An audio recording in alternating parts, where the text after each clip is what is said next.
साथियों, मेरे निबंध शास्त्र एंथ्रोपोलॉजी संबंधी विचार पर तीसरा और अकाट्य तर्क सर हर्बर्ट रिसले द्वारा भारतवासियों का वर्ष 1901 में किया गया सर्वेक्षण है। इसके अनुसार शीर्षाभिसूचक तालिका से निष्कर्ष निकलता है कि भारतवासी आर्य, द्रविड़, मंगोल और सीथियन नामक 4 विधि जातियों से मिश्रण है। उन्होंने इनके मूल स्थान का भी सविस्तार विवरण दिया गया है। उनका सर्वेक्षण सामान्य है। डॉक्टर गुहा ने उनके इस विचार की मीमांसा सन 1936 में की। इस सर्वेक्षण का भारतीय निर्विज्ञान में महत्वपूर्ण योगदान है। उन्होंने डॉक्टर गुहा जो मानचित्र तैयार किया है उससे भारतीय लोगों के सिरोमाप में अच्छा खासा प्रकाश पड़ता है। डॉक्टर गुहा के अनुसार भारतीय लंबे सिर वाली और छोटे सिर वाली 2 जातियों का मिश्रण है। लंबे सिर वाली जाति देश के मध्यवर्ती भाग तथा छोटे सिर वाली सीमावर्ती क्षेत्रों की निवासी थी।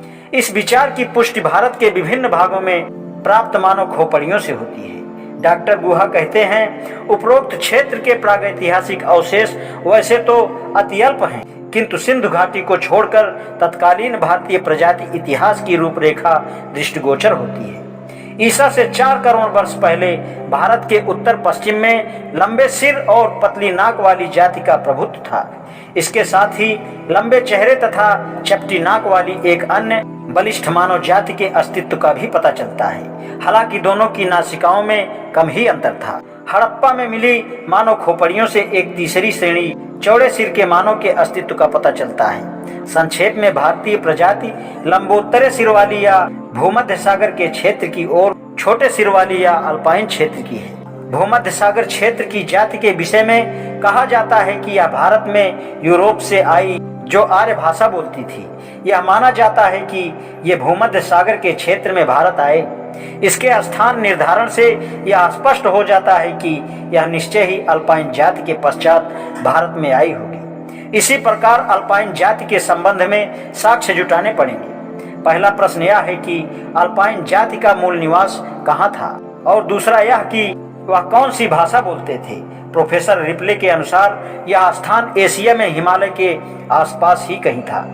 उनका तर्क उन्हीं के शब्दों में इस प्रकार है, यह कहने का हमें क्या अधिकार है कि पहले से होने वाला यह आवर्जन कोई विजय नहीं है। क्या हर बात से यह संकेत नहीं मिलता कि यह एक क्रमिक शांतिपूर्ण आवर्जन था।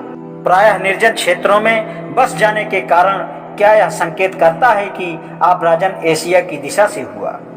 इसका प्रमाण महाद्वीप के निवासियों की जानकारी पर निर्भर करता है, विशेष रूप से पश्चिम हिमालय के पामीर पठार के लोगों की जानकारी पर यह संसार की छत कहलाता है। मैक्स मूलर और आरंभिक विद्वानों ने जहां इसे आर्य माता का आरंभिक शैशव स्थल बताया है, जहां ऐसा मानव रहता था जो ठीक उस जाति से मिलता जुलता है जो अल्पाइन और सेल्टिक में रहती थी। डी उच्फाल्पी, टोपिनाड और अन्य अनुसंधानकर्ता उनके आसपास के विचित्र क्षेत्रों का निवासी होने का संकेत देते हैं।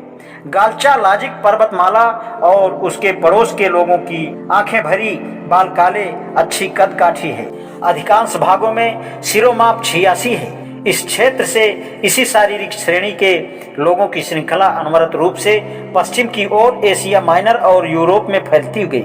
अल्पाइन लोगों द्वारा अधिग्रहित पश्चिम एशिया के व्यापक क्षेत्रों के अनुसंधान का एकमात्र बिंदु यह है कि वह इस प्रजाति की विशिष्टताओं की घनिष्ठता पर बल देता है। टैपीनर के अनुसार एशिया से आव्राजन का यह कोई प्रत्यक्ष प्रमाण नहीं है। जब हम चौड़े सिर वाले लोगों के मूल निवास का पता लगाना चाहते हैं तो हमारा ध्यान पहले की ओर जाता है। इस जाति के मूल आधार के धुंधले संकेत मिलते हैं। वह पश्चिमोन्मुख नहीं है, क्योंकि अटलांटिक से यह प्रजाति धीरे धीरे लुप्त हो गई। हमें केवल अफ्रीका नीग्रो जाति के रूप में लंबे सिर वाली जाति का पता चलता है। इस प्रकार अल्पाइन जाति का मूल स्थान पहले और मेडिटेरियन जाति का मूल स्थान दक्षिण में सिद्ध होता है। प्रायः इस बात पर कुछ मतभेद हैं। यूरोप में आर्य भाषा का प्रचलन नॉर्डिक्स, इंडो जर्मन या अल्पाइन जाति द्वारा किया गया, किंतु सभी विद्वान यह स्वीकार करते हैं कि अल्पाइन लोगों की भाषा आर्य थी, अतः अल्पाइन आर्य थे। आज इतना ही, शेष कल। धन्यवाद।